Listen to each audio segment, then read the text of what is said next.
We've made Chris practice what he's about to say, so we'll kick that off again. Why don't you tell us a little about who you are and what you do with OWI and why OWI exists? You guys can just dub. You can redub that first part with titles later, and just make me say whatever you want. It's totally fine.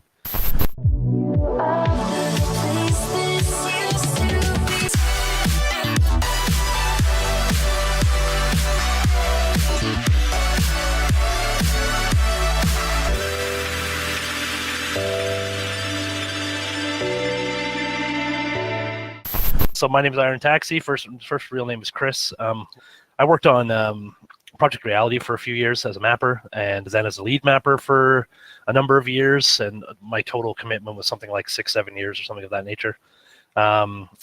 Before coming over to Squad. Offworld actually goes back to something you worked on originally, like the actual name of Offworld that a couple people have dug up. Can you tell us a little bit? Yeah. The name of the company I was advocating for it from day one because I have an affection for the old Blade Runner movies and the off-world colonies. And we did build a game based in Battlefield 2 called Offworld. And we've just always had this kind of affection for that name. So we took it on, and I like it, so it's not a problem for me. Okay, so you're on the Project Reality team. You're doing a lot of mapping.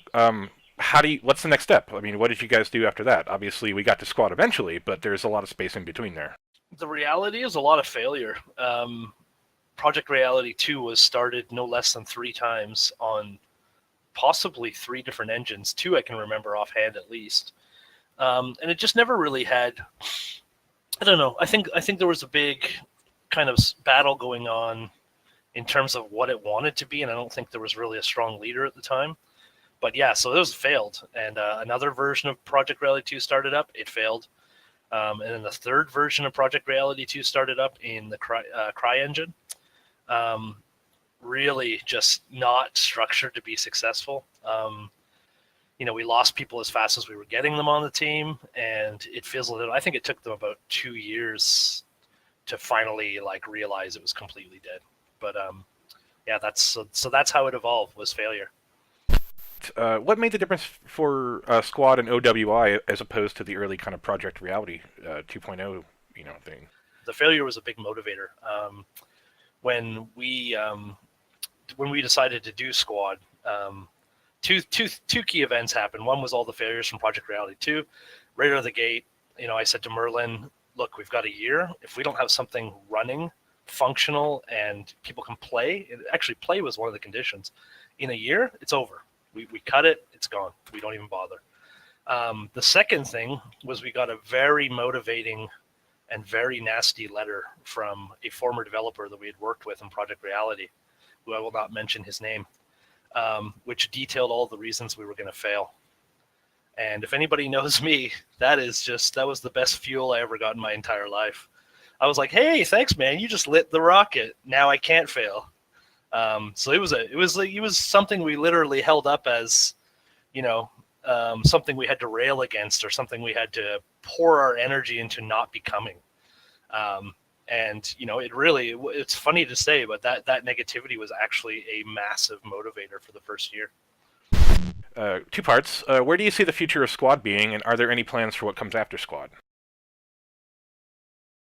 Yeah, I think I can just be, as from my point of view, as kind of more business and marketing. I can tell you guys that Squad is doing very well.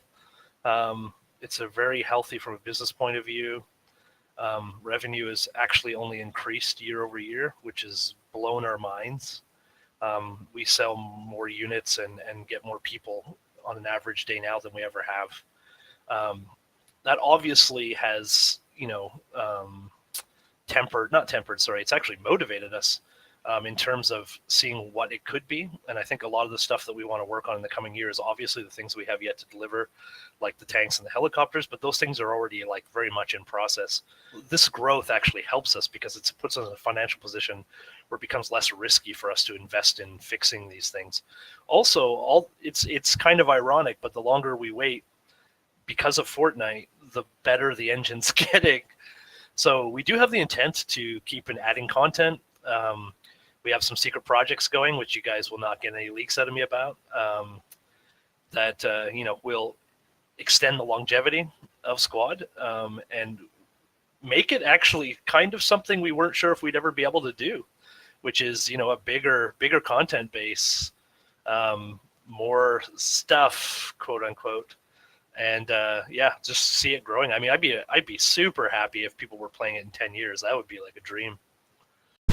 Not to say we aren't working on Squad too. Of course. Yeah. I think you have recently joined forces with Velocity and some other folks to kind of look at another Squad mod. Mm-hmm. Yeah. We're doing the framework for Battle Royale Squad, BR Squad, I think they're calling it right now. Well, we have a lot of fans of PUBG in our community, a lot of fans of Fortnite in our community. We have a lot of fans on our development team that play both of those games. So they have a lot of ideas that they'd like to implement, and it's really nice that we're in a position where we can fund that or like give people some time to work on that. So we're hoping in the next 6 or 7 months we can really pump out something really sick using like the new animation system, all the Squad kind of framework in terms of weapons and all that stuff, but in the BR model.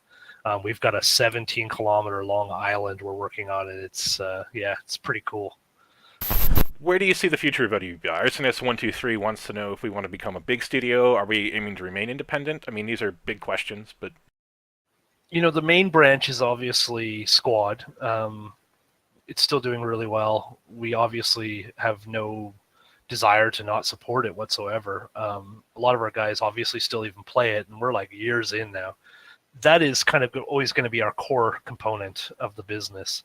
I do think, again, now that Postscriptum has done quite well, and we've got a bunch of other ideas for publishing projects we can do, I think you guys will see a little bit more of that at OWI over the next couple of years.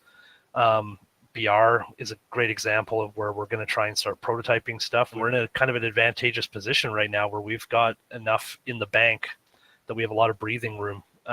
We can still grow and even have a bit of breathing, or quite a bit of breathing room. So we want to take advantage of that right now. We want to start getting original and getting new ideas and bringing more people into the business with professional experience. I think one of the places we always struggle. One is getting enough programmers, period, who have a high enough skill level. UE4 is it's tough to recruit for with people with a lot of experience in UE4.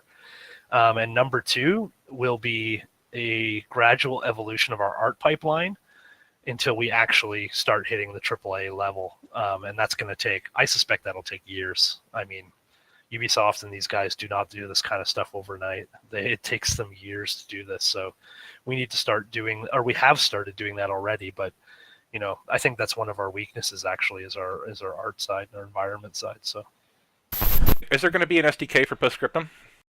Absolutely. Yep. 100%. Full modding support plan for that too? Absolutely. Are there anybody that's interested in using Squad for other simulations? I think some people have reached out because of the VR technology. I'm just curious if there's, it's not limited to necessarily gaming. The main one has been the military, and we've been working through, behind the scenes. We've been working through with a couple different groups. Like we talked to the Australian military, we talked to the British military at one point, the U.S. I think the Marines. We've had some communication with Marines. I think there's some long-term things we might work on there. Not really outside of games. It really has just been the military. We have a lot of people that are always like, are you coming to Xbox? Are you coming to PS4? And we'd love to. Yeah, we'll see what happens. I mean, I think that time for that to be a possibility is much more likely now than it ever has been. The fact that we're seeing PUBG and Fortnite on these consoles means that it's absolutely doable. Somebody's curious if there's any chance that we might see a US-based map in Squad. No, extremely unlikely. Yeah, I would say modding would probably be the way to go there, yeah. All right, thank you very much, guys. Thank you, Gatzby. Yep, thanks for everybody coming today. We'll be doing this again. Look for the archive chat on YouTube shortly, and be sure to join us for this weekend and the free weekend. We'll talk to you later.